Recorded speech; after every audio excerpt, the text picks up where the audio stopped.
Hello everyone, welcome to History and Culture. With the end of the Six Kingdoms, the world unified. Mount Shu was stripped bare, and the Efang Palace emerged.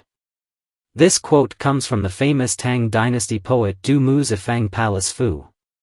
It vividly describes how, after Emperor Qin Shi Huang unified the six warring states, the trees of Mount Shu were felled to make way for the construction of the Grand Efang Palace, creating a vast expanse of space. From this, one can infer the immense scale of the Efang Palace, which was truly astonishing. The Efang Palace was a lavish palace built by Emperor Qin Shi Huang. It, along with the Great Wall, the tomb of Qin Shi Huang, and the Qin Shi Dao, Qin Roads, is often referred to as one of the four great projects of Qin Shi Huang. These architectural feats symbolize not only the great achievement of unifying China but also represent key milestones in the gradual formation of the Chinese nation. The destruction of the Efang Palace is often linked to Xiang, and many believe that he personally destroyed this magnificent palace. But is this the true historical story? Let's explore this question from several perspectives. According to historians, Emperor Qin Shi Huang, born Zheng, inherited the throne at the age of 13 and declared himself emperor at 39, becoming the first ruler in Chinese history to call himself emperor. Over his 37-year reign, he implemented numerous social reforms and progress. He was not only an outstanding politician and military strategist but also the founder of China's imperial system. Qin Shi Huang's contributions are evident in many aspects, the most famous of which are the major reforms such as uniform writing and measurement and standardized cart tracks. However, his reign as a tyrant is a topic of much debate. Events like the burning of books and burying of scholars, and large-scale construction projects have often been criticized for their cruelty and extravagance. Yet, with further archaeological and historical research, we have come to understand that these events may have deeper, less negative meanings. Firstly, the burning of books by Qin Shi Huang was not simply an act of destroying culture, but rather an effort to unify thought. After unifying the six states, the country needed a unified ideology to strengthen central authority and maintain social stability. Qin Shi Huang selectively burned books that were deemed detrimental to his regime, especially historical records and Confucian classics, with the aim of preventing old ideas from hindering progress. But this does not mean he destroyed all cultural heritage.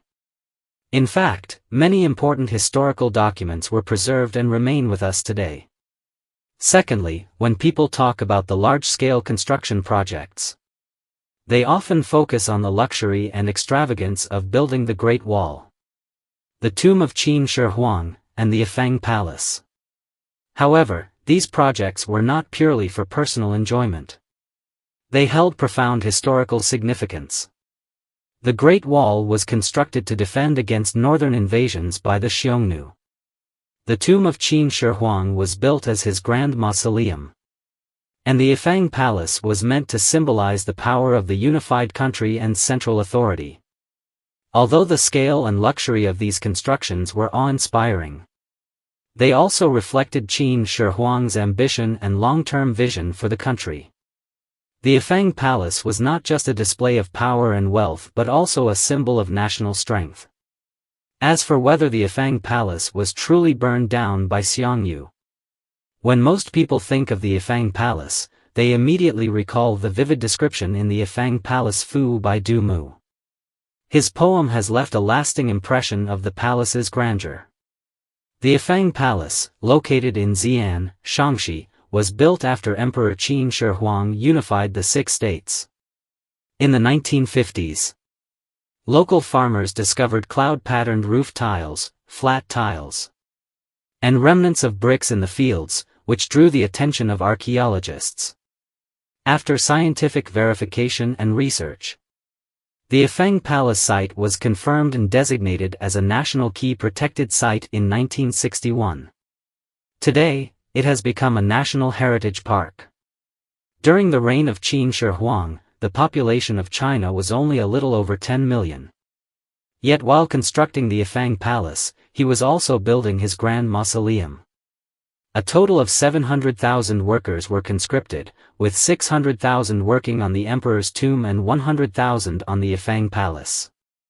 To ensure the quality of construction, workers had to transport sand from distant places, which was then screened and roasted to kill insect eggs and plant seeds, ensuring a stable foundation for the buildings. However, as construction continued, the laborers, exhausted from overwork, erupted in rebellion, forcing the massive project to be halted. Historians, based on records of the Grand Historian and archaeological research, have found that the Efang Palace was never completed as originally planned. Although the foundation and outer palace walls were finished, the entire project remained in its early stages.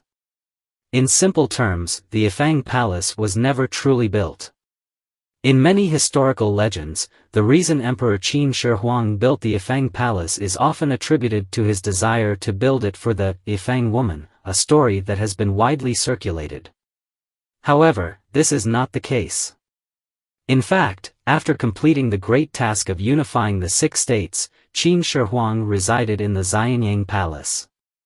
Yet, he felt that the palace of the former kings was no longer suitable for his own identity as the ruler of a unified empire. Thus, he decided to build a new palace on the southern bank of the Weishui River, replacing the original Xianyang Palace. This is the origin of the Efang Palace. Qin Shi Huang did not make the decision about the location casually, rather, he chose the site for the Efang Palace based on the central axis of the Xianyang Palace, which indicates that he had a clear plan for the project. Although the Efang Palace was ultimately never completed, the parts that were built are enough to leave one in awe. Through decades of geographic surveys and modern computer simulation technology, archaeologists have reconstructed an image of the Efang Palace. While this is only a computer-generated result, the restored image still allows us to feel the grandeur and magnificence of the palace. The design and scale of this palace reflected the ambition and aspirations of Qin Shi Huang after unifying the empire, and it is impossible not to marvel at his grand vision. If we consider that rulers throughout history have each had their own ideas for the construction of royal palaces, then compared to Qin Shi Huang's Efang Palace, other imperial palaces seem insignificant. It is worth mentioning that the common historical narrative about the Efang Palace often claims it was destroyed by a great fire set by Xiang. However, the reality is not so simple. Although Xiang did indeed set a large fire when the Qin dynasty fell, it was not the Efang Palace that was burned, but the Xianyang Palace. In 2006, archaeological surveys revealed that within an area of approximately 200,000 square meters at the Efang Palace site, no large-scale fire damage was found. Only some mild burn marks on soil blocks were discovered, which were likely from plant ashes. In contrast, significant burn marks were indeed found at the Xianyang Palace site. This discovery led experts to conclude that Xiang did not burn the Efang Palace, but instead destroyed the Xianyang Palace. Thus, the historical misunderstanding of Xiang as the one who burned the Efang Palace has been clarified. So why do people believe that Xiang burned the Efang Palace? This misconception did not come from records of the Grand Historian, but from the famous Tang Dynasty literary work Efang Palace Fu by the great writer Du Mu. In this work, there is a famous line, "The Chu people's torch, pitiful scorched earth," which depicts the destruction of the Efang Palace and closely associates Xiang with its ruin. From then on, Xiang became unfairly saddled with the blame for burning the Efang Palace. Although Efang Palace Fu does not completely align with historical facts, as a timeless literary masterpiece, it undoubtedly holds immense artistic and aesthetic value. According to some relevant historians, the Efang Palace, as a symbol of the Qin dynasty, represents the grandeur and splendor of the dynasty, regardless of whether it was ever completed. The scale of the Efang Palace was unparalleled, hailed as the world's greatest palace.